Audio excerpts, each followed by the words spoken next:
téléspectateurs de la radio-télé Hosanna, très chers fidèles et fans de films, nous revoici dans notre émission Cinéforum. Aujourd'hui, nous saluons tous ceux qui nous manquent dans Ludi, Eunice et tout le reste. Mais en attendant, nous sommes toujours là, nous. Alors, salut tout le monde. Salut. Vous allez bien? Très bien. Aujourd'hui, plusieurs personnes sont concentrées au thème rouge et noir. C'est rouge et noir, hein? Voilà, Saint-Valentin, mais nous on est là et je sais que vous aussi vous êtes là. Le film d'aujourd'hui s'intitule Le chemin du pardon. Un film très intéressant, riche en illustrations et riche en messages. Je vous inviterai à le suivre. Mais en attendant, nous on commence, hein. Nous on a déjà suivi, on a déjà savouré. Vous allez bien les enfants? Oui. Manassé, Providence et Aikinal là-bas au fond en tout noir. Il manquait seulement le rouge pour que tu sois dans les thèmes. Tu as fait semblant. J'ai fait semblant, il fallait un peu casser le truc.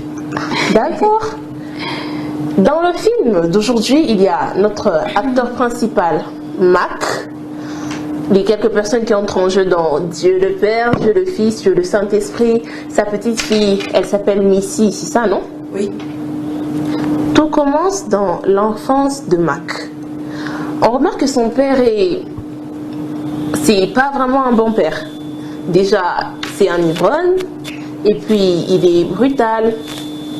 Quand il rentre, il frappe Mac, il frappe sa mère. Donc, une fois qu'il rentre de l'école, lui, quand il rentre, déjà les sacs au-delà, c'est pour se dire là où je vais, on va me taper.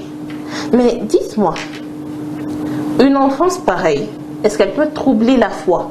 Avoir un père violent, bien sûr son père croyait en Dieu, hein, parce qu'on remarque qu'il l'emmenait à l'église. Et d'ailleurs quand son père le frappait, il lui faisait répéter le verset qui dit obéissez à vos parents, c'est ça, non? Est-ce qu'une enfance pareille peut affecter la foi? Oui et non. Oui et non. On commence déjà avec on allait m'ouvrir les débats. Soyez vif, hein? Providence. Aïna a dit oui ou non. Toi tu dis quoi? Oui. Oui. Manassé? Bon, oui et non aussi. Si ta foi est ferme, ça ne peut pas affaiblir ta foi en fait. Akina, pourquoi tu dis oui et non? Explique-nous, c'est toi qui as commencé. Déjà, je dis oui ou non parce que elle peut affecter ma foi dans le sens où si je suis déjà dans la foi, je suis chrétienne et tout, mais que le fait qu'on me bat chaque jour peut faire que je ne puisse plus croire, Oui. ou encore peut faire que je puisse avancer plus dans la foi en me disant que un jour je serai sauvée de cette brutalité excessive pour rien. Ok. Et d'un autre côté, je dis non parce que il y a d'autres personnes, qu'on les frappe ou qu'on les frappe pas, ça change pas, rien. ça bouge pas. Voilà. Moi je suis là. C'est pour ça que je dis oui ou non. Donc, à part le fait qu'il y a des enfants qu'on frappe tous les jours, il y a d'autres facteurs qui peuvent aussi affecter la foi, non? Entre autres, je peux dire la pauvreté ou les échecs, à force d'essayer qu'on n'y arrive pas. Ça bouge aussi, non? Est-ce que ça bouge tout le monde? Et est-ce que c'est obligé de bouger? Non. Alors, qu'est-ce que tu peux dire à quelqu'un qui a déjà faibli à cause de ça? Qu'est-ce que tu peux lui dire? Avec quel appui, justement? Quel est le verset avec lequel tu peux appuyer? Le verset, en tout cas, le verset, je ne sais pas. Il n'y a aucun verset qui me vient pour le moment en tête. Mais ce que je peux dire à ces personnes, Oui. c'est que rien n'est perdu. Ce n'est pas le fait qu'on échoue aujourd'hui ou le fait qu'on puisse être battu qui peut rabaisser notre foi, mais au contraire, je crois même que la meilleure des choses à faire lorsqu'on se retrouve dans une situation pareille, la meilleure des choses à faire, c'est de garder la foi, parce que quand tu gardes la foi, tu as une certaine espérance, tu as une certaine force intérieure qui te vient, parce que tu te dis tôt ou tard, un jour ou un autre, je serai sauvé, ça va changer. Donc, tenez bon, ça va changer. Il faut seulement s'accrocher à Dieu. Voilà. Et on ne bouge pas.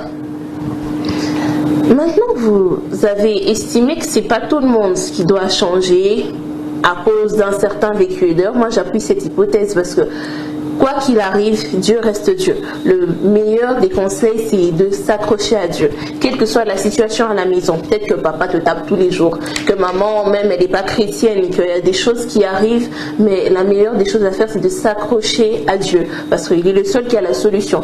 Et moi, je dirais pour un verset, je prendrais Romains, c'est 8, 28. Je crois qu'il dit toutes choses concourent au bien de ceux qui aiment Dieu, ou encore les souffrances du temps présent ne peuvent pas être comparées à la gloire à venir. Tout ça c'est dans Romains 8, c'est ça que je sais. Ok. Alors, Mac grandit, il évolue, il se marie. Mais il se fait que dans son foyer, sa femme est une chrétienne affermie. Elle croit fort en Dieu. Mac aussi est chrétien, mais il n'est pas vraiment soudé. Est-ce que dans une maison pareille, est-ce qu'on peut dire que la maison est équilibrée? Est-ce que le foyer tient vraiment sur des béquilles fermes? Moi, je dirais non. Non? Explique-toi. Parce que le père, je peux dire qu'il est chrétien et païen, mais la mère, elle est chrétienne, donc ça ne tient pas. Le père peut contredire la mère, comme la mère peut contredire le père. C'est vrai. Donc, vous dites que même si maman est chrétienne affermie, c'est elle qui prie tous les jours à minuit, si papa ne prie pas, la maison n'est pas équilibrée. Bien évidemment. Moi, je trouve que la maison n'est pas équilibrée parce que c'est un foyer. Ok. C'est vrai que papa, c'est le chef de la maison. Ça, personne n'en disconvient. Et que maman vient après papa. Mais il y a un certain équilibre quand et le chef et la personne qui est après le chef ont la même vision. Okay. Mais lorsque maman, elle est chrétienne, elle est affermie, elle croit vraiment en son Dieu. Jusque dans le film, on voit que la mère, elle va jusqu'à appeler Dieu papa. Donc on voit qu'elle a vraiment une relation avec Dieu. Et cette relation, dans le film, heureusement, que cette relation a aussi impacté ses enfants, ce qui fait que ses enfants ont commencé aussi à appeler Dieu papa et à suivre. Mais dans un foyer normal, bon, je dirais pas normal, hein, mais bon, dans un foyer, lorsque papa n'est pas chrétien, maman est chrétienne ou vice versa, il y a toujours un moment où l'autre va contredire. Et je crois que c'est ce que Mac a évité dans une partie dans le film. On voit que voilà, quand la petite lui pose une question, il dit ça on ira dire à maman. Il a voulu dire, il a répondu comme ça parce qu'il savait que s'il lui parlait, il allait forcément contredire sa femme. Alors il a dit là on va poser la question à maman quand on va rentrer. Un foyer pareil, je ne crois pas que il y a l'équilibre. Ok. Voilà. Donc, quelle que soit la force de celui qui prie, tant que l'autre n'est pas investi dedans, il y a un défaut, c'est ça? Voilà, on doit avoir la même vision. Quelqu'un a parlé de vision, on a parlé du fait de se contredire. Manassi, qu'est-ce que toi tu en dis? Je trouve que c'est équilibré. Ici, maman va jeûner, même si papa ne jeûne pas, elle a déjà tout ouvert. Bon, moi je suis du même avis avec Akinol. Il faut qu'il y ait un équilibre, que tous les deux puissent avoir une même foi, puissent avoir, je vais dire comment, une même pensée. Oui, c'est un peu ça. Je suis du même avis avec Akinol. Donc, je dirais pareil pour pareil pour les foyers où papa a sa religion et maman a sa religion. Pareil. Oui, c'est exactement pareil. Oui. Parce qu'on va voir, au fil du temps, les enfants seront un peu obligés de choisir. Maman a dit, Dieu est important. Mais papa a dit, ça fait rien. Donc, on fait quoi? Ça déstabilise aussi les enfants. De ce fait, très cher, quel que soit l'endroit où vous êtes, papa, maman, vous qui avez à suivre notre émission, sachez une chose, l'équilibre dans la maison, c'est très important pour le futur des enfants et même pour le foyer en question. Prendre soin de notre vision. Oui, on n'est pas encore marié, mais en tant qu'enfant, on sait ce qu'on dit, on sait ce qu'on peut ressentir en fait. Très précisé. Et tu as soulevé aussi un point important. Tu as dit, la dame, tellement elle avait une relation avec Dieu, elle l'a appelé papa. Mais est-ce que c'est permis? Parce qu'on est habitué à Dieu, c'est Dieu. Est-ce qu'on peut l'appeler papa? Parce que j'entends d'autres qui parlent de général, chef d'état-major, de la physique et tout. Vous voyez? D'autres qui l'appellent. Oui, du monde voilà. Chacun l'appelle comme il le voit. J'entends d'autres dire non, mon amour, mon ami. C'est sur base de quoi, en fait, qu'on donne différents titres à Dieu? Selon ma propre expérience avec Dieu, moi personnellement, je n'appelle pas Dieu que papa. Je l'appelle papa plus quand je demande. Ok. Mais moi, quand je parle avec Dieu, je le considère comme mon meilleur ami. Donc, pour moi, je trouve que la manière dont on appelle Dieu est liée à ce qu'on a vécu ou est liée à, en fait, à un certain manque, si on peut dire ça. Je crois que dans le film, si au début on a illustré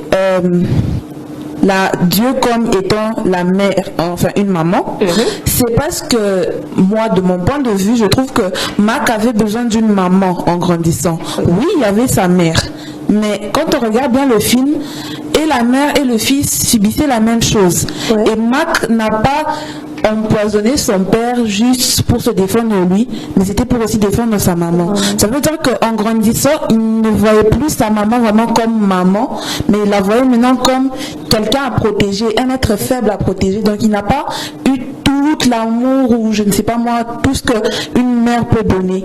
Et c'est comme ça que Dieu s'est manifesté à lui déjà comme une mère pour lui donner ce qu'il a manqué. Donc moi je trouve que la manière dont on appelle Dieu est liée à ce qu'on a vécu ou est lié à notre histoire avec Dieu. Ok. Moi, je dirais que la manière dont on appelle Dieu, ça dépend de notre relation avec Dieu. Ok. Comme moi et mon père, c'est parce que c'est mon père que je l'appelle papa. Mais mon père et ses sœurs l'appellent grand frère, mais ses amis aussi peuvent l'appeler par son propre nom. Ça dépend de la relation ça dépend de la relation que tu as avec Dieu. C'est comme ça que tu vas lui donner un nom, ta manière de l'appeler. Nancy, qu'est-ce que tu en dis? D'abord, toi, comment tu appelles Dieu d'habitude? Oui, pour moi, Dieu, c'est mon meilleur ami. Tu l'appelles ton meilleur ami? Oui, parce qu'un ami, un meilleur ami, on dit tout sans cacher. Et donc, je vais dire comment. Un meilleur ami est toujours là pour son meilleur ami, quoi. Et Dieu, lui, il est toujours là pour moi, peu importe la situation, il est toujours là pour moi. Et je ne l'appelle pas que meilleur ami. D'autres fois, je l'appelle papa. Parce qu'un père, c'est quelqu'un qui comble les besoins de ses enfants. Quelqu'un qui est là toujours. Quand tu as besoin de quelque chose, papa est là. Et Dieu, il comble mes besoins. Je l'appelle papa, je l'appelle mon meilleur ami. Et avec d'autres fois, je l'appelle... Bon, il a plusieurs... Je l'appelle de plusieurs façons, mais de deux façons que j'aime l'appeler, c'est papa et mon meilleur ami. Waouh, trop belle histoire, papa ou mon meilleur ami. Je crois que cette situation se retrouve aussi dans la Bible. Lorsqu'on voit Abraham, comment Abraham s'approchait de Dieu, il a eu sa manière d'appeler Dieu lorsque Dieu a pourvu à ses besoins, n'est-ce pas? Lorsqu'il a sauvé le peuple d'Israël, ils ont eu leur manière de l'appeler. Mais aussi Dieu a sa propre manière d'appeler ses enfants, n'est-ce pas? Oui. Mais de ce fait, est-ce que vous allez dire à cause de ça que tu peux appeler Dieu papa, mais Dieu jamais ton fils, ou ton meilleur ami, mais pas toi son meilleur ami? Est-ce que la relation doit être réciproque, au fait? C'est vrai que la relation doit être réciproque. Dans quel sens? Donc, vu que c'est mon papa, je dois être son fils, c'est ça? Oui. Et vu que c'est mon meilleur ami, je dois être sa meilleure amie. Oui. Mais alors, qu'est-ce qu'un meilleur ami ou qu'est-ce qu'un fils est censé faire face à son père ou une amie face à son ami? Vous voyez, c'est un peu à partir de ça que beaucoup se perdent. Hein? Tout le monde aime dire Jésus, mon meilleur ami, Jésus, mon meilleur ami. Mais est-ce que toi, tu es ami de Dieu? C'est aussi ça qui a perturbé Mac. Il avait aussi, comme ses enfants, l'habitude de dire ok, papa, mais est-ce que lui avait Dieu réellement pour père? Conservez le feeling entre Dieu et vous, s'il vous plaît. Comme vous l'appelez papa, soyez son fils obéissant, docile et toujours présent. C'est votre meilleur ami. Confiez-vous à lui et écoutez-le, c'est le meilleur des refuges. Dans la suite du film, Mac prend les enfants, c'est les vacances, il faut aller se détendre. C'est une famille après tout. Ils vont dans un lieu de campement. Il y a plusieurs familles, plusieurs autres personnes. C'est un lieu où il faut se détendre, n'est-ce pas? Pendant qu'il est avec les enfants, il rencontre une autre famille avec qui il tisse un peu des liens. L'autre famille les invite à passer un peu de temps le soir avec eux. Lorsque la petite vient, elle dit « Papa, c'est l'heure d'aller s'adresser aussi à papa. » Tu vois comment c'est perturbant. Le monsieur regarde et dit « Ah, c'est ta papa. Alors pourquoi elle parle encore d'un certain papa ?» Lorsqu'il est rentré, la petite avait une question par rapport à ce qui s'était passé durant le voyage. N'est-ce pas? Oui. Et à un moment, ils étaient arrivés aux chutes et leur papa leur avait raconté l'histoire d'une princesse indienne qui avait donné sa vie pour les autres, pour que tout son peuple soit sauvé. Cette histoire, ce qui intriguait la petite, c'était de savoir pourquoi il fallait absolument qu'elle meure. N'est-ce pas? Oui. Si quelqu'un vous demandait, parce que cette situation, je crois que chacun peut la comparer aussi avec notre Jésus, non? Ouais. Mais si quelqu'un vous demandait pourquoi Jésus est mort, pourquoi Dieu ne l'a pas sauvé, pourquoi Dieu n'a pas seulement recommencé tout le monde, qu'est-ce que vous répondez à une personne qui vous pose cette question? Moi, je réponds. C'est seulement comme l'histoire de la princesse indienne. Elle a voulu donner elle-même sa vie. Son père, c'était pas dans les projets de son père, mais nous, ici dans la vraie vie avec Dieu, je pense que Dieu savait que Jésus allait donner sa vie. Bon, si Dieu savait, alors moi je dirais que c'était la décision de Jésus lui-même. Il a décidé de donner sa vie pour nous ses frères qui devions rester sur la terre. Tout comme la princesse indienne qui est morte pour ses frères qui étaient aussi restés sur terre. Et elle a pensé à eux comme Jésus a pensé à nous. Donc, Jésus s'est donné pour nous, parce qu'il nous aimait et parce qu'il voulait que l'on reste en paix. C'est ça que vous voulez dire? Oui. Oui. Et vous soutenez Providence? Oui. Bon, je ne vais pas semer les doutes, hein? Chacun donne sa réponse. C'est sûr qu'il a donné sa vie pour nous parce qu'il nous aimait. Enfin, même pas qu'il nous aimait, il nous aime toujours. Et il a donné sa vie. Et je crois que... oui. Dieu, c'est Jésus. On sait tous qu'il y a 3 personnes en Dieu, donc les 3 sont 1 et les 1 sont 3, voilà. Donc, je trouve que quand Jésus l'a dit, je vais donner ma vie, eux tous ils étaient d'accord. Parce qu'ils sont 1. Ils étaient d'accord, il n'y avait pas d'autre choix en fait. Parce que qui d'autre allait donner? Ou Dieu étant maître de toutes choses. Et surtout qu'il est maître et il aime les personnes sur qui il est maître. Sur qui il exerce plutôt ce pouvoir de maître. Et vu qu'il nous aime, il s'est dit, je ne peux pas laisser Manassé se sacrifier. Ou je ne peux pas la sacrifier pour que tout le monde soit sauvé, je me donne moi-même. Et c'est ce que Dieu a fait, la princesse aussi a fait. Waouh! Belle idée, belle réponse. Jésus s'est donné parce qu'il nous aime. C'est notre maître et il ne peut pas sacrifier ceux qu'il aime. Il a choisi de se donner lui-même. Encore lorsqu'on poursuit, à un moment dans le lieu de campement, les 2 grands enfants de Marc, parce qu'il en avait 3, n'est-ce pas? Un garçon, une fille et la toute petite qui s'appelait Missy. Lorsque les 2 grands sont en train de jouer dans une barque, ils font un mouvement qui fait en sorte que la barque soit retournée. Ils sont en train de se noyer. Marc doit aller les sauver. Ce sont ses enfants, il en prend la responsabilité. Il part et il réussit. Papa est un véritable héros, n'est-ce pas? Mais ensuite, lorsqu'il est rentré sur la rive, la petite a disparu. Il ne la voit plus. Ils l'ont cherchée partout, ils l'ont appelée, ils ont crié, mais ils ne la trouvent pas. Au moment où ils appellent la police, c'est un malheur. Au fait, la petite a été enlevée et on ne retrouve que la petite robe qu'elle portait. Elle est morte. Quelle douleur, n'est-ce pas? Pour quelqu'un déjà qui ne croyait pas vraiment en Dieu, qui demandait juste une chose, que Dieu se révèle à lui. Mais voilà que la petite meurt. C'est une raison de se décourager, non? Une raison de laisser tomber, de dire que là, vraiment, c'est sûr, Dieu, là, n'existe pas. Vous voyez? Mais alors, pourquoi Dieu permet certaines choses? Pourquoi est-ce que Dieu permet que certaines personnes perdent leur richesse? Pourquoi Dieu permet des douleurs? Pourquoi Dieu permet des pleurs? est-ce que c'est exactement ça, sa souveraineté? Est-ce que tout se limite au fait que le chrétien doit vivre certains malheurs? Non.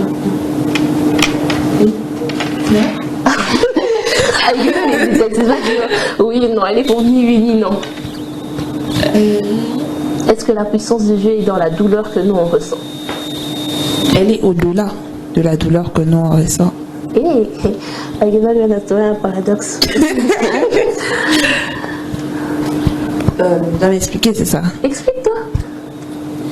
Moi, selon mon point de vue, comme toujours, je trouve que ça va au-delà de la douleur que l'on ressent, parce que ce n'est pas, je crois que c'est quand on arrive dans un état où j'ai perdu quelque chose, j'ai perdu quelqu'un que j'aime beaucoup.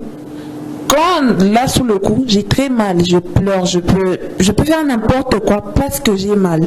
Mais quand après j'essaye de réfléchir, malgré que j'ai mal, c'est là maintenant que je parle de au-delà. Parce que j'ai mal, mais je prends quand même ma force, donc au-delà des forces que j'ai, pour essayer de réfléchir et me dire pourquoi j'ai perdu ça.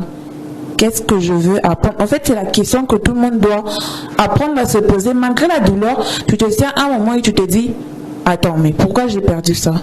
Pourquoi Dieu a permis que ça puisse arriver? Et surtout, pourquoi maintenant là? Max se retrouve dans une situation dans laquelle il a demandé à Dieu que Dieu puisse se révéler à lui. Mais seulement quand il demande, sa fille aussi meurt. Ça veut dire quoi? On est où là? S'il vous plaît. Et donc là, Mac, il s'assoit et il se demande qu'est-ce qui m'arrive? Pourquoi ça arrive? Et c'est en se posant cette question maintenant que quand on va au-delà du film, on nous explique. Je crois que la souveraineté de Dieu se trouve au-delà de la douleur qu'on peut ressentir.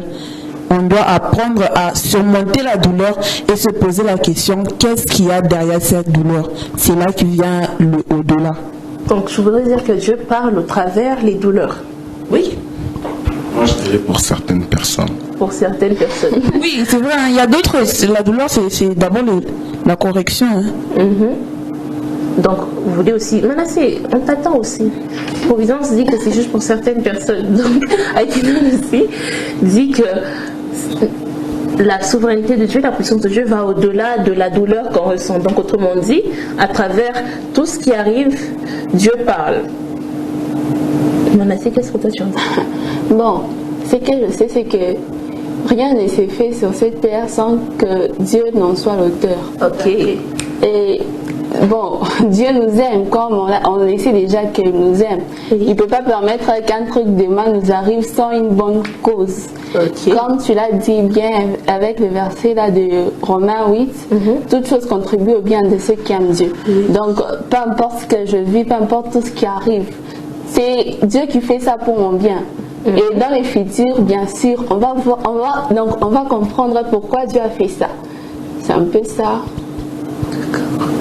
Donc il y a des choses que Dieu permet, donc des choses qui nous arrivent, pas pour que nous puissions avoir mal, mais pour que nous puissions surmonter une douleur. Pour qu'au-delà, il puisse parler, qu'il démontre sa gloire dans tout ce qui nous arrive. Mais j'ai pas aussi dit que quand tu as mal, tu arrêtes d'abord, tu ne pleures pas. Parce que tu vas te faire souffrir pour rien. À un moment, tu vas voir que ça va revenir dans ta vie parce que tu n'avais pas pleuré sur le coup. C'est pour ça que même dans la Bible, il est écrit, il y a un temps pour toute chose. Pleurer. Quand il faut pleurer là, pleurer. Mais après avoir pleuré, c'est là que tu réfléchis et tu te dis, pourquoi ça m'est arrivé? Voilà. Après ça, c'est le deuil, le déni. Personne ne sait réellement quoi faire. Je crois que la famille s'est retrouvée dans une circonstance où ils ont perdu leur bébé. La petite là qui marchait, courait partout. La boule de joie de la maison. Tu vois? C'est exactement ça. Et à un moment, chacun veut faire son deuil de sa manière. On voit la grande sœur qui, elle s'est un peu plus renfermée sur elle-même. La maman trouve une solution. Elle prend les enfants, elle va s'éloigner avec eux. Quelques moments de détente et Mac reste seul à la maison. Autant qu'il est seul, ils sont en plein hiver, il se dit, devant la maison, c'est plein de neige, il faut que j'aille quand même dégager. Quand il y va, il regarde dans la boîte aux lettres, oh, il y a quelque chose. c'est peut-être une facture, peut-être un message, je sais pas. Mais quand il regarde, c'est une petite lettre sur laquelle c'est écrit Mackenzie, tu me manques. Et c'est signé papa. Il regarde d'abord. Papa est mort. Je n'ai pas d'autre papa. Alors qui peut m'écrire ce type de message? Vous voyez un peu le choc. Mais à travers ça aussi, j'ai une autre question. On sait que Dieu est spirituel, n'est-ce pas? Oui. Alors, la lettre, là, c'est d'où? Ça a paru. Là, ça a apparu, hein? Apparu, c'est la chose qu'on peut dire. Parce qu'il n'y avait même pas de traces dans la neige. Pas de traces. On voit les corbeaux qu'on peut voir. Ah, voilà. Comme pour Élie. Ah! Vous voulez dire que Dieu a envoyé encore un corbeau, va diffuser la lettre seulement là-bas. Oui. Même la souris. Même la souris, hein? Oui. Dieu parle tantôt d'une manière, tantôt d'une autre. Et il utilise tout ce qu'il y a autour de nous. Tout ce qui peut nous parler, Dieu l'utilise pour ça. Après ça, c'est un peu quelque chose qui revient souvent dans l'esprit de Max. Ça revient. Ça l'a un peu troublé. Quand, à un moment, sa femme et les enfants reviennent, lui aussi décide de s'en aller, s'éloigner un peu pour, on dit comment, faire un vide, c'est ça? Oui. Mettre les choses au point. Il prend le matériel nécessaire et il s'en va. Sur la route, donc là, je vous spoiler un peu. Dans ce qui s'est passé réellement, Marc fait un accident. N'est-ce pas? Oui. Mais dans la tête de Marc, parce que c'était un camion qui arrivait, dans la tête de Marc, il a traversé, il est passé au-delà du camion et il ne s'est rien passé. Mais en réel, il y a eu un accident. D'abord, ça, on appelle ça comment? C'est quoi qui s'est passé là-bas? Moi, j'ai pas compris. Hein. Extase. Tu es Évanoui, c'est tout. Personne ne comprend. Parce que moi, en tout cas, ça m'a perturbé. Parce que je me rends compte que c'était un accident, donc, mais lui, il est là. Là où il va, il neige. Il descend de sa voiture, il veut s'installer. Quand il avance dans la forêt, il rencontre un homme.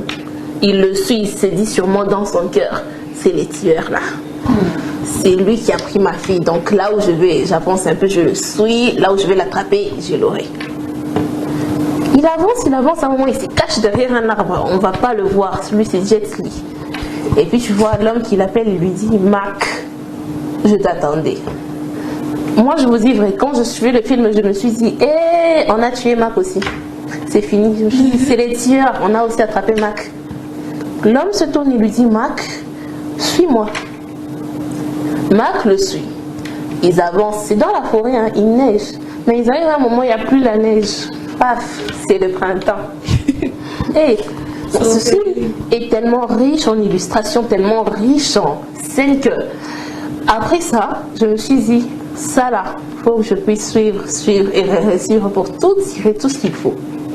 L'homme le guide vers une maison où il trouve deux dames, une maman, une demoiselle et le jeune homme en question. Et là, Mac regarde et se demande c'est quoi le problème. C'est qui là? C'est qui ça d'abord? Lorsqu'il se présente, on le présente la maman comme papa. C'est une maman qu'on appelle papa. C'est comme un papa qui s'appelle bébé. C'est tu vois, comme les papas qui s'appellent papa bébé. On va rien dire sur ça. C'est pas ce problème-là. La demoiselle, on lui dit, elle s'appelle Sarayu, qui veut dire esprit. Et le jeune homme, c'est le fils. Quand Mac a regardé, il a compris, il a dit autrement, il dit le Père, le Fils, le Saint-Esprit. Il dit, qu'est-ce qui ne va pas? Puis il lui dit, d'accord. Mac a posé une question qui m'a fait rire. Hein. Il a regardé, il a fait, et de vous trois, qui est Dieu? Là, ils font tous, moi. C'est à ce moment-là qu'il se rend compte qu'il vient de croiser la Sainte Trinité. Lui s'attendait à voir une personne avec 3 têtes ou 3 personnes avec 2 pieds, mais il trouve 3 personnes différentes qui sont censées expliquer à Mac et faire comprendre les choses. Mais aussi, est-ce que ça arrive à tout le monde de faire des rêves où Dieu parle? On dit que Dieu parle tantôt d'une manière, tantôt d'une autre. Tu vas entendre d'autres dire, moi j'ai dit je l'avais rêvé. D'autres te dire, moi j'avais fait un accident, j'étais dans le coma, j'ai vu Jésus. Et d'autres aussi qui croient juste en lisant la Bible. Est-ce que pour ces personnes-là, Dieu est différent? Différent. Tu peux bien expliquer? Est-ce que le Dieu qui est allé dans le rêve, le Dieu qui s'est révélé dans le coma, le Dieu qu'on a vu dans la Bible, est-ce que c'est un Dieu différent pour toutes ces trois personnes ou c'est juste un seul Dieu? C'est un seul Dieu. Et est-ce qu'on est obligé de relever de Jésus pour être sûr que c'est Jésus? Non. Est-ce qu'on est obligé de voir la lumière? Donc moi là, j'étais dans la chambre. J'ai dit seulement la lumière et puis Dieu a parlé. Non. Mais alors il y a des personnes qui croient pas facilement. On voit des reconvertis, n'est-ce pas? Des musulmans qui sont reconvertis. Ils ont dit, moi j'ai écouté Jésus. Est-ce que c'est parce que lui a écouté Jésus et que moi on m'a juste évangélisé que je ne suis pas crédible? Non. Donc, expliquez un peu. J'aimerais que vous puissiez passer un message parce que je sais, il y a une personne moi qui m'a déjà dit. Tel dit qu'il a rêvé Jésus, tel dit ça, ça et ça. Pourquoi est-ce que moi, j'ai pas encore rêvé Jésus? C'est quelque chose qui touche un peu les autres. La personne qui m'avait posé la question m'avait dit, écoute, tel a dit qu'elle a rêvé Jésus, tel dit qu'elle entend Jésus, mais moi je n'entends rien. Est-ce que je ne suis pas chrétienne pour autant? Cette personne, il faut lui dire que tu es chrétienne. C'est pas parce que moi j'ai vu. En fait, c'est quelque chose en grandissant qui m'avait aussi un peu dérangée. Okay. Parce que je grandissais dans un milieu où l'autre. Tu vois, quand les jeunes, ils viennent à peine de connaître Dieu, c'est quoi? Donc l'autre, il dit, j'ai vu. L'autre qui prophétise de ce côté-là, l'autre qui dit, non, j'ai rêvé et tout. Et c'est quelque chose qui perturbe.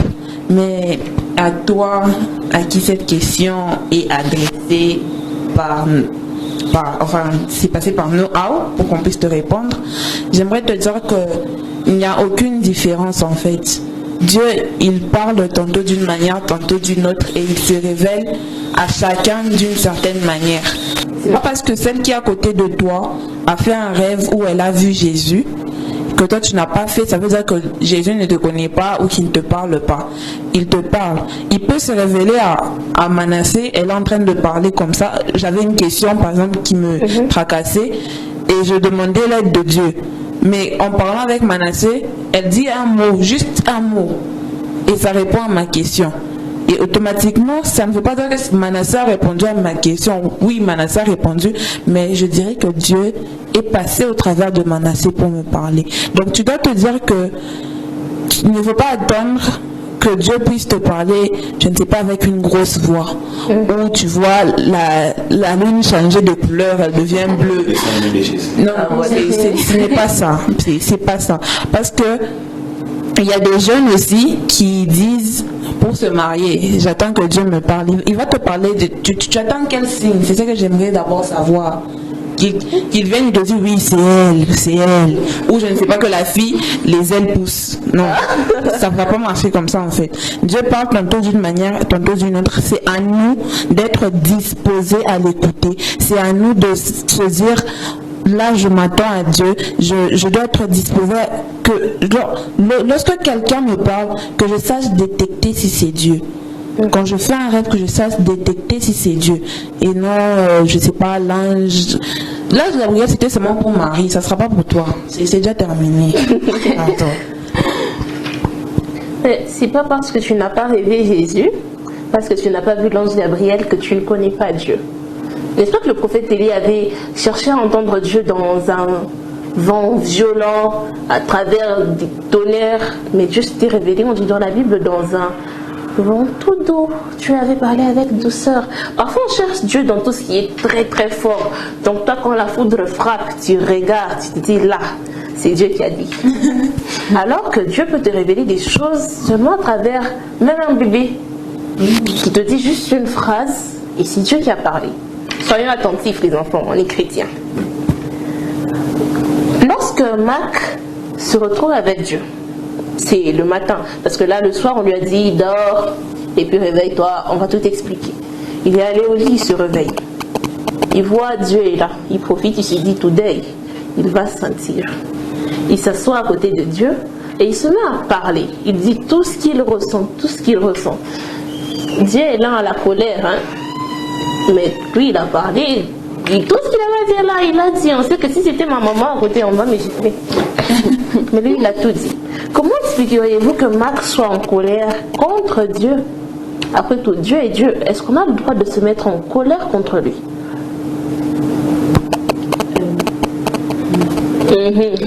Ah, je vous avais dit, ce film ici, il est bon, il est fou, il est complexe. Et je crois que les co-débatteurs que j'ai aujourd'hui sont capables de répondre, raison pour laquelle je leur pose la question. Mais tout ce temps que vous êtes, je vous invite à suivre le film et à essayer de répondre aussi. Qu'est-ce que tu en dis? Providence, Manassé, je vous attends. Est-ce qu'on a le droit de se mettre en colère contre Dieu?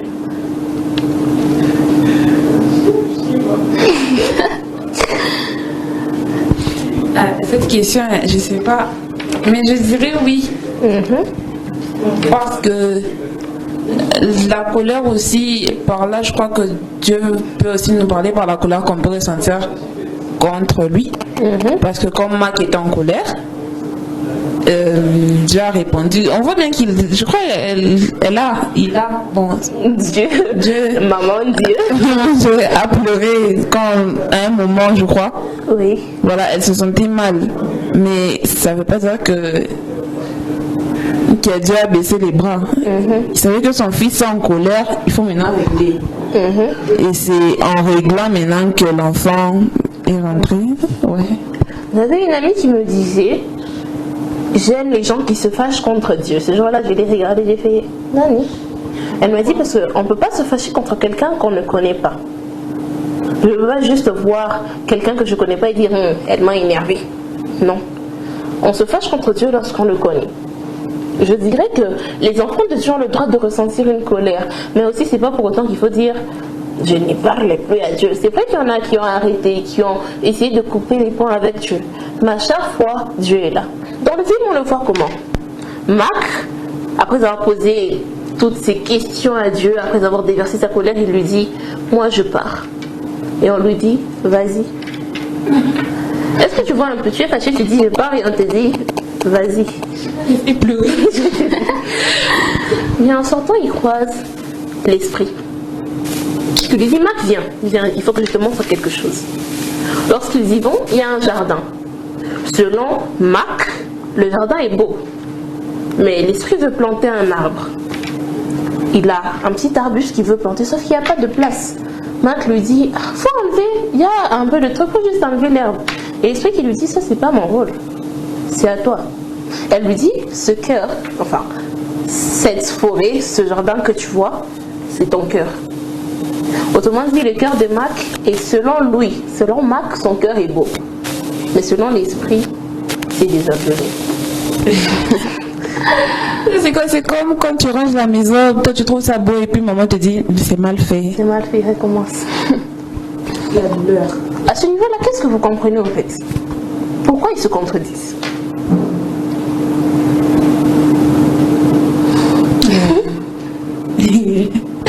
La manière de voir de chacun?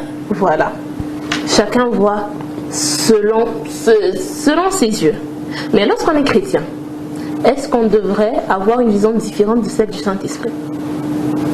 Non. Et j'aime la question. J'aime vous voir compliqué comme ça. Ça veut dire que j'ai compris le film. Certaines fois, je crois que ce que nous on trouve bon n'est pas forcément bon pour Dieu, n'est-ce pas? Oui. Dieu a un plan et nous aussi on a notre plan. Selon Marc, il gérait sa vie. Pour lui, ce qu'il faisait là, c'était comme ça.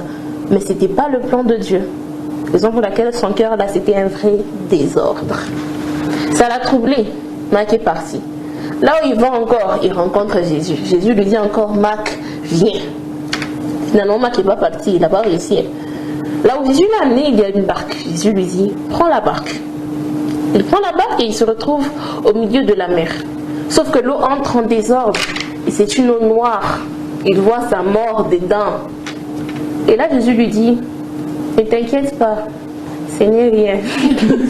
Ce n'est rien, alors que lui, il s'enfonce. Cette scène-là, après avoir suivi le film et vu la suite, qu'est-ce que cette scène vous a apprise? Moi, cette scène m'a apprise que Dieu a la solution à tous les problèmes. Ok. Parce que quand il a dit ce n'est rien, c'est parce qu'il avait la solution, parce qu'il savait c'était quoi, parce qu'il savait comment l'histoire, et puis pour lui c'était chose facile. C'est pour ça qu'il a dit que ce n'est rien. Dieu a la solution à tous nos problèmes. Très belle réponse. Manassé, pourquoi est-ce que Jésus lui a dit ce n'est rien? Moi, je comparais d'abord ces taux-là à nos problèmes. Oui. Il a vu le problème, après il a commencé à paniquer et parce que Jésus a la solution à tous nos problèmes, c'est pour ça qu'il a dit à Marc, ce n'est rien, ne t'inquiète pas. Donc nos problèmes, il faut pas nous inquiéter, il faut pas qu'on puisse s'inquiéter. Ce n'est rien, Dieu va régler tout. C'est un peu ça. Il est là pour nous. Oui. Donc, certaines fois, il arrive qu'au lieu de voir Jésus, on voit plus les problèmes. C'est ça que vous voulez dire. Jésus a solution à tout, mais nous, très souvent, on regarde seulement les problèmes. Yo, je vais mourir. Et pourtant, Jésus est là. Apprenons à regarder à Jésus et pas à nos problèmes. Jésus dit à Marc, sors de là-bas, là même, sors. Marc regarde et lui dit, et que dans la tête de Marc, il se disait sûrement, mais Jésus ici en question, est-ce que ça va? On est dans l'eau, il me demande de sortir de la barque. Je vous avais dit, ce film est riche. Marc décide enfin de sortir et se retrouve en train de marcher sur l'eau avec Jésus. Ça, c'est le rêve de tout le monde. Moi, si je me disais un jour, je vais marcher sur l'eau avec Jésus. Et là, Jésus l'amène devant une grotte. Dans la grotte, lorsqu'il entre, il rencontre une dame qui lui dit, moi, je m'appelle Sagesse. La dame le met sur le trône. Là, Marc est confronté à lui-même. On lui dit, c'est toi qui vas juger aujourd'hui. Il s'assoit. On lui a présenté différentes situations où il a dit, lui là, vu qu'il a fait ça, il va en enfer. Lui, il va en enfer, il va en enfer, il va en enfer. Mais elle sera aussi sûre, si Marc était Dieu, on serait tous en enfer. Et là, on lui montre aussi ses enfants. Chacun de ses enfants avait son très cher petit péché. Son fils qui ne va pas vraiment à l'école et sa fille qui est très impolie là. Mais Marc ne veut pas les envoyer en enfer. N'est-ce pas? Après avoir vu, donc, il a décidé finalement, il a dit à la sagesse, écoute, c'est vrai, les autres vont en enfer parce que ceux qu'ils ont fait étaient très mal. Et la sagesse lui a dit, il n'y a pas de petit péché, pas de grand péché. Tout mal est mal, n'est-ce pas? À ce niveau-là, vous avez regardé le film et je crois que maintenant vous êtes capable d'expliquer le sacrifice du Christ. Alors, selon toi, Manassé, qu'est-ce que tu dis de Jésus? Pourquoi il s'est donné finalement? Bon, Jésus a fait comme Marc, parce que Marc avait dit que les enfants n'iront pas en enfer, j'irai moi-même. Et Jésus nous aime comme ses enfants. Il nous aime comme un père. Et un père ne peut pas supporter de voir son enfant en train de souffrir. Il peut même pas supporter d'envoyer son enfant en enfer. C'est pour cela qu'il a dit que je pars moi-même. C'est pour ça que Jésus aussi a dit, je vais mourir moi-même à la croix. Laissez mes enfants tranquilles en train de vivre. Donc je les sacrifie moi-même. Et qui tu peux ajouter? Comme Manassé l'a dit, Jésus a fait comme Marc aussi a fait lorsqu'il était sur le trône, parce qu'il s'est retrouvé qu'il y a et sa fille et son fils qui ont des péchés, et entre les deux on lui demande qui va en enfer. Je crois que sur terre on est des milliards, et que certainement ce que moi j'ai fait aujourd'hui, peut-être qu'il y a aussi une autre personne qui a fait ça, et Dieu, quand peut-être on lui pose la question, je le suppose, peut-être que la sagesse aussi se tient debout devant Dieu, même si Dieu lui a un message, mais que la sagesse lui pose la question entre Aikenol et Providence, qui ont fait la même chose, qui va en enfer. Difficile, ouais. C'est difficile alors qu'il nous aime tous les deux et en plus de la même manière. Et du coup, il s'est donné lui-même, il s'est dit, je ne peux pas les laisser souffrir, je ne peux pas les laisser... parce qu'on doit savoir que Dieu, il est monté à la croix pour enlever les péchés, si on peut dire ça. Parce qu'il y a une première action qui a été faite un peu aussi pour éradiquer le péché. c'était en envoyant le déluge. Ça n'a pas suffi. Il y avait déjà les péchés sur la terre. On dirait ça pousse. Là, maintenant, il fallait qu'il y ait une personne qui se sacrifie pour que, je sais pas, une manière pour dire que le pardon est réellement entré sur la terre. Et c'est là que Dieu, enfin Jésus, maintenant s'est sacrifié par amour, parce que on ne pouvait plus sacrifier comme dans l'Ancien Testament des animaux. Voilà. L'homme et tout. Là maintenant il s'est décidé d'être lui-même le sacrifice, afin que tout maintenant puisse être égal ou bien. Voilà. C'était l'une des questions que Marc avait posées à Dieu, non? Il lui avait dit, si tu es réellement Dieu, comment tu peux laisser ton fils mourir? Et Dieu lui avait dit, ce jour-là, on était tous à la croix. Nous sommes 3 en 1. Tous avaient souffert de ça. Il a décidé de se donner pour qu'aucun d'entre nous n'aille en enfer. C'était ça. Après ça, Marc sort de là, il sort de la grotte. Il regarde, il voit Jésus avec sa petite larme ici. Celle qu'on a tuée, il la voit, elle est au ciel. Elle est dans la paix, dans l'amour, dans la tranquillité. Et il ne lui manque de rien. À une personne qui a perdu, je ne sais pas moi, sa richesse, après avoir, peut-être pas rencontré Jésus, une personne qui a perdu un proche, quel est le mot de consolation que vous allez lui dire? Vous allez lui dire que forcément ton proche, la personne que tu as perdue au paradis, qu'est-ce que vous lui direz? Quelle est la chose qu'elle doit se mettre en tête après avoir perdu un proche?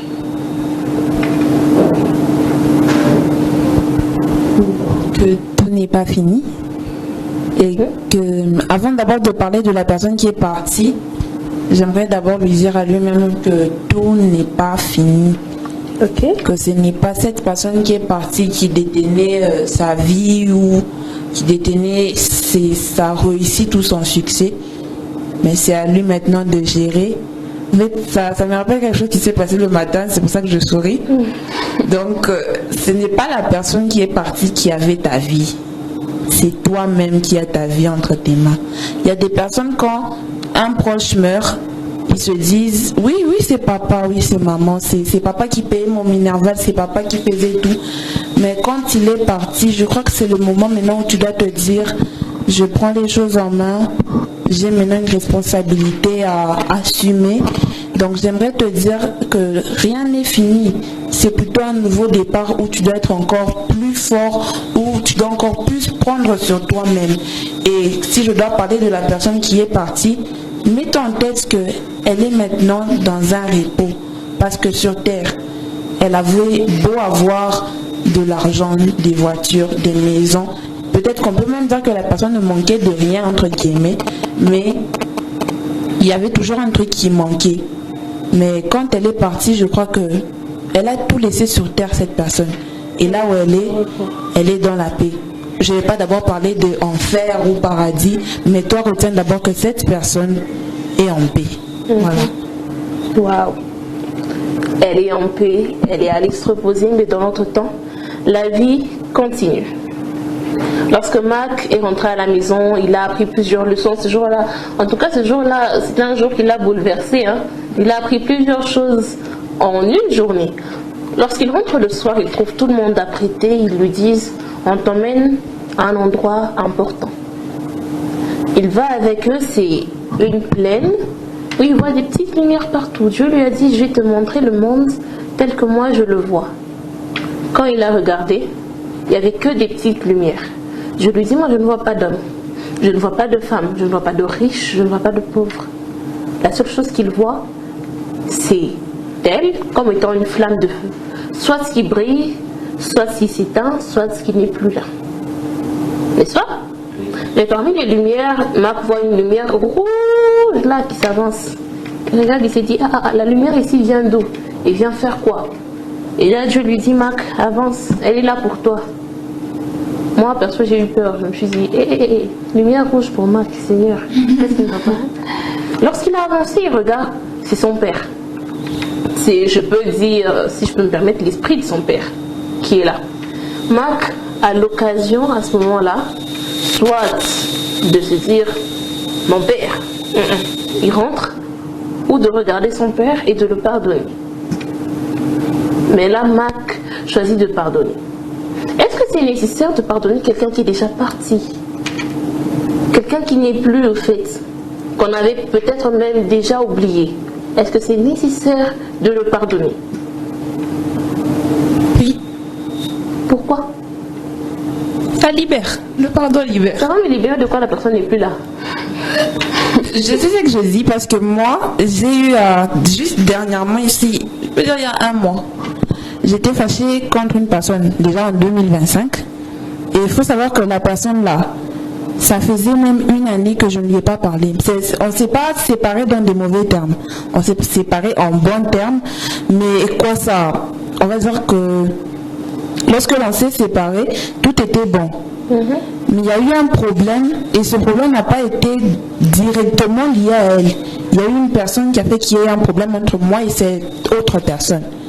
Je ne parlais pas avec cette fille, c'est une fille, donc je ne parlais pas avec elle, mais je sentais quand même que je n'étais pas libérée.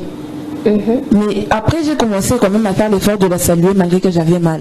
Et à un moment encore, je me suis dit non, j'abandonne. Je ne la salue pas parce que ça fait mal. Et puis, au fur et à mesure du temps, je me suis dit, ça là, ça fait trop mal, il faut pardonner. Et j'ai fini par la pardonner. Et en la pardonnant, tout est sorti. Parce que ça m'a fait... C'était pesant, je ne parlais pas à cette fille, mais j'avais quand même mal. Mal parce qu'elle m'avait énervée. Mal parce que elle était encore renfermée dans mon cœur. Donc il fallait qu'à un moment je puisse m'ouvrir. Et là, depuis que j'ai ouvert mon cœur, parce que quand je la voyais, elle m'énervait. On ne se parlait pas, mais elle m'énervait. Mais là, depuis, ça va. Tout est calme. Je l'ai même vu dernièrement et il y avait... Tu as souri. Oui. Donc, la rancune est une chaîne qui attache toujours deux personnes. Autrement dit, quel que soit l'endroit où l'autre personne est allée, tu es rattaché à elle parce que tu lui en veux. Le pardon libère. Apprenez à vous détacher de ces personnes qui vous ont fait du mal. Reste pas collé parce que tu lui en veux. Tu vas souffrir tout seul. Alors, lâchez prise. Après ça, Marc pardonne à son père. Le lendemain, il se réveille, boum, Dieu n'est plus maman, c'est devenu un homme, un papa, qui lui emmène au lieu où sa petite a été tuée. Ouais, quelle douleur de revoir cette scène. Mais à ce moment-là, au début, il avait besoin de la douceur d'une mère. Mais sur le lieu, il avait besoin de la rigueur d'un papa. Vous voyez? Raison pour laquelle Aikenol a dit qu'avec Dieu, on appelle Dieu selon ce qu'on vit. Et parfois selon la manière dont on s'approche de lui. Marc a dû pardonner le tueur de l'enfant, chose qu'il a faite. Il a enterré la petite.